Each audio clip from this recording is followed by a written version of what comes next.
শেনঝেনের এই উচ্চ প্রযুক্তি অ্যাপার্টমেন্টে চীনের সর্বশেষ রোবট অ্যাস্ট্রা দিন শুরু করে।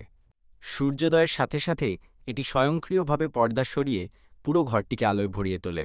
চীনের রোবোটিক্স ইঞ্জিনিয়ারিংয়ের এই অসাধারণ সৃষ্টি শুধু মেঝে পরিষ্কারই করে না, এটি পুরো ঘরের তাপমাত্রা ও আর্দ্রতা পর্যন্ত মনিটর করে। এই রোবটটি শুধু বই সাজায় না, প্রতিটি বইয়ের কন্টেন্ট স্ক্যান করে বাড়ির সদস্যদের পড়ার অভ্যাস বিশ্লেষণ করে। ফল ধোয়া থেকে শুরু করে এর সতেজতা ও পুষ্টিগুণ পরীক্ষা করা অ্যাস্ট্রার জন্য সবই সম্ভব। চীনের খাদ্য সংস্কৃতি ও আধুনিক প্রযুক্তির মেলবন্ধন এই রোবটের রান্নায়।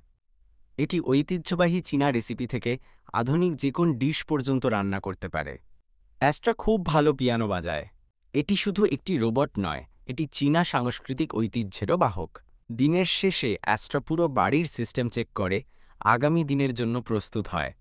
এটি চীনের প্রযুক্তিগত শ্রেষ্ঠত্বের জীবন্ত প্রমাণ। চীনের রোবোটিক্স প্রযুক্তি প্রতিদিন নতুন ইতিহাস লিখছে।